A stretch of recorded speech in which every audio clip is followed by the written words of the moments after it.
All right, ladies and gentlemen of the YouTube citizens, y'all know who this is. This is your boy Dash True Inferno. And I'm back with another Throwback Tunes on another Thursday, and I am reviewing 10. Shout out to Ty Dillinger. But no, there is an album called 10, which is done by LL Cool J. Now, there's a little bit of background info behind this album. So, let me give you guys the obvious info, and then I'll move on to the background info.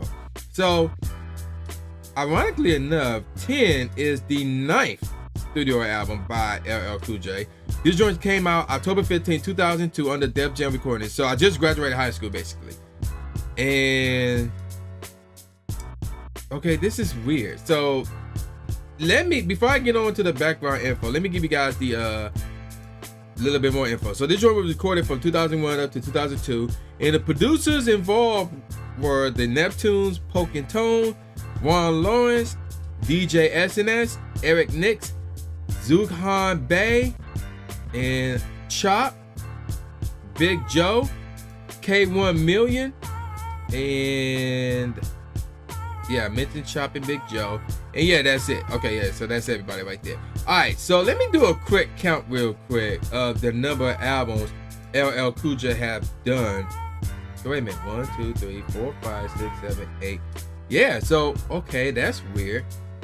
So check this out. So the number 10 supposed to signifies that this was his 10th album under Def Jam, under one record label. So, but again, as I'm counting the number of albums that he got, based off of Wikipedia, that is, 10th is his 9th studio album. So, which is pretty crazy. And because the milestone is that in Def Jam history, he was the first ever on Def Jam to have 10 albums. Obviously, that still happened, but this ain't the album right here. So, out of his 13th album deal, despite what he said in his intro track, but we get more on that later. So, looking at his charts and things of that nature, let's take a look at that real quick. So, this joint right here was 100 on the Dutch album charts, 106 on the French album charts, 64th on the German album charts, 19th on the Swiss album charts, 26th on the UK album charts, number 2 on the US Billboard 200, and number 1 in the US top R&B/hip-hop albums charts. Now, this was in 2002. By the end of the year 2002, this was 75th on the US top R&B/hip-hop albums charts. But by the end of the year 2003, it got back on the US Billboard 200 at the 130th position, and it was 58. It moved up in the US top R&B/hip-hop album chart. Excuse me. All right, moving on. So let me check out if there's any more charts that was not mentioned. I'm gonna have to say no.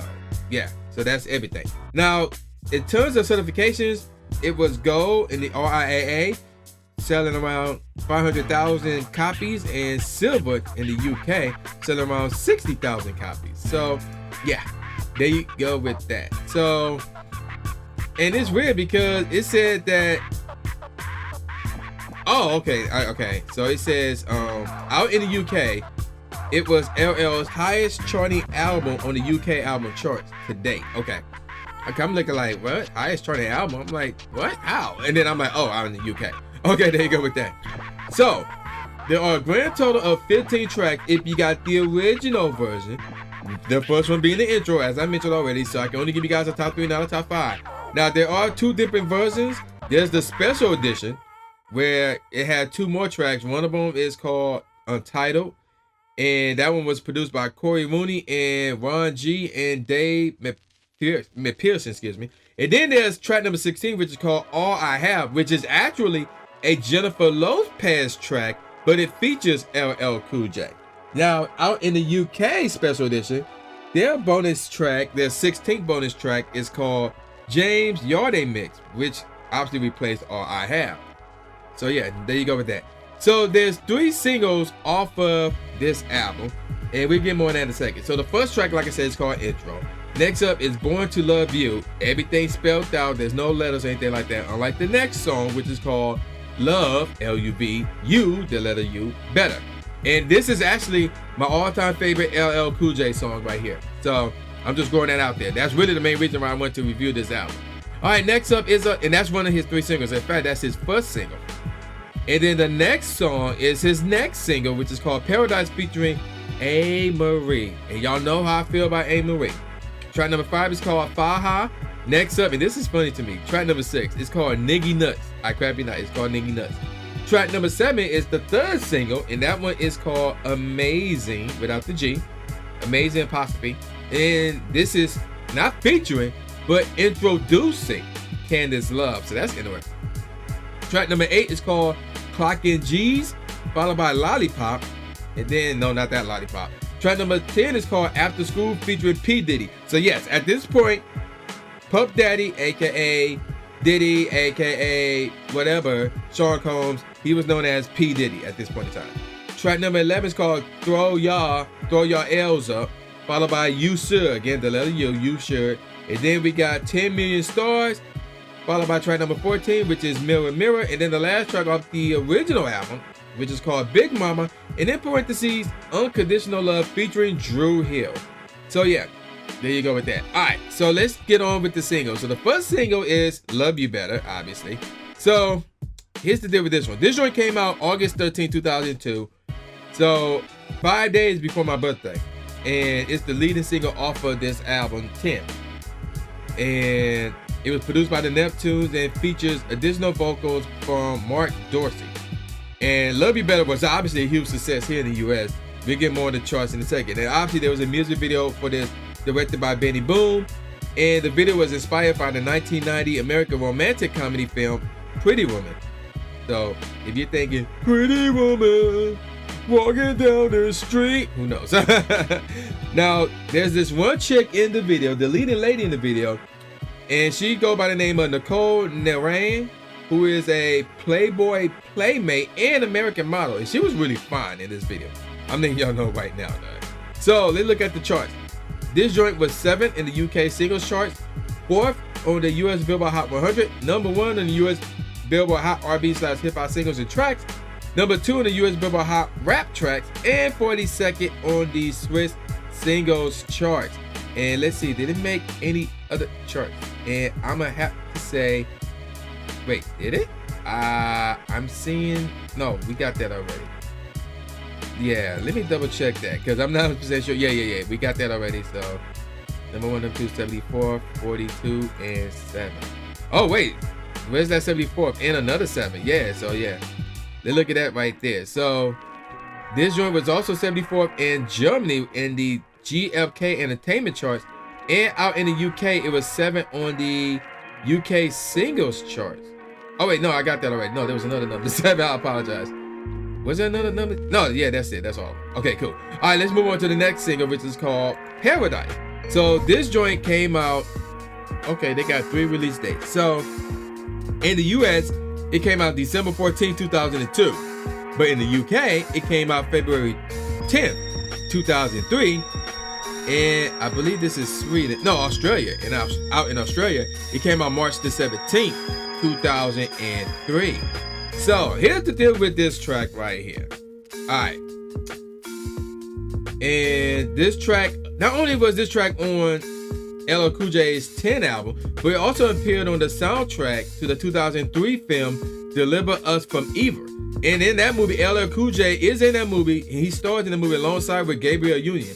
And she's also, and there's a music video for this. Gabrielle Union is in the music video. A. Marie's in the music video since it features her as well. Now, here's the thing about that. There's a little bit of background info with this. If y'all remember Treat, who was a singer that was associated with Missy Elliott, she was originally stated to provide vocals, but A. Marie was eventually chosen instead. So that's interesting. I wonder why they went with A. Marie over Treat. Obviously, A. Marie is cuter, but yeah, that's another story for another day. So again, there was a music video for this single as well. Now let's look at the charts. So this joint was 28th in the Australian ARIA singles charts, 41st in the Italian FIMI singles charts, 46th in the New Zealand RIANZ singles charts, 70th in the Swiss single chart, ain't no abbreviations, 18th in the UK singles chart, 36th in the US Billboard Hot 100, 14th in the US Billboard Hot R&B/Hip Hop Songs, and 10th in the US Billboard Hot Rap Tracks. So yeah, there you go with that. Let me see if there's anything else. I don't think so.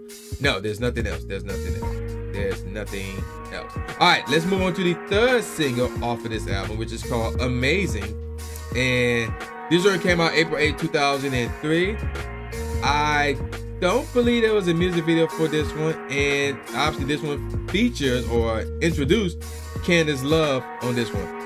And it was 73rd on the Hot R&B Hip Hop Songs chart, R&B / Hip Hop Songs chart. And that's basically it. Yeah, that's basically it for how well this single did. Yeah. So yeah, we're gonna move on. And I'm gonna give you guys my favorite tracks off this album from worst to first. 10 Million Songs. That track was alright, but it was the worst song up the album. I did not like the snare on that one. Really, for the most part, I didn't really like the drums that was used, the kick and the snare, but especially the snare. I did not like that snare at all. Next up is Big Mama, Unconditional Love. The beat was alright there.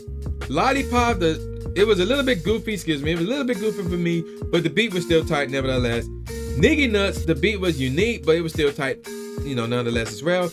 And Roll Your L's Up, the beat was tight as well. It was a little hard though, but it was just tight for the most part. Now, Paradise was cool, the beat for that one was cool. Mirror Mirror was cool.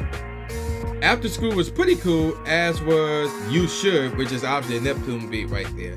Clocking G's, that was really cool. I really like that one. And then, of course, the fourth best track off this album is Baha, where the beat there was really cool.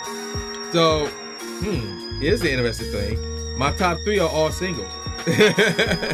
Not only were my top 3 songs off this album, no, I take that back. 2 out of my top 3 were singles. That's right, Paradise didn't make that cut. So the third best track off this album is the third single off this album, Amazing. The beat was really cool. I really like this one. It's somewhat of a semi-mellow track right here. You can relax to this one. So I like that one right there. Second best track off this album is Born to Love You. This beat is dope as heck. I really, really like Born to Love You. Really, really dope without question. But without question, again, Love You Better, number 1, the best track off this album. This is my all-time favorite LL Cool J song. The beat is amazing. It is often used as a freestyle beat, and the Neptunes produced it. So obviously, yeah, there you go with that. Now, let me give you guys some professional ratings here, and there's only, I thought there was only one, but there's more than that. Metacritic gave it a 60 out of 100. That's interesting. AllMusic gave it 2.5 out of 5 stars. Blender gave it 3 out of 5 stars. Pop Matters gave it an unfavorable review. Rolling Stones gave it 3 out of 5 stars. And Uncut gave it, the highest rating for this album, 4 out of 5 stars. So what do I think about this album? Well, like I said, Love You Better, my all-time favorite LL Cool J song on here. Born to Love You was really, really cool. I also like Amazing. I'm gonna have, that's tough, but you know what? I'm gonna give this one a 3.75 out of 5. I recommend you download it and you listen to it and see if you want to keep it or not. But you must keep Love You Better and Born to Love You at the very least. You must keep those 2 without question, no debate. But everything else is up to you. So again, 3.75 out of 5. And I'm gonna leave it at that. So with that said, y'all know who this is. This is your boy, the New Jay Gatsby, aka New Stephen A. Smith, saying peace out, y'all, and I'll see y'all next time. Yeah.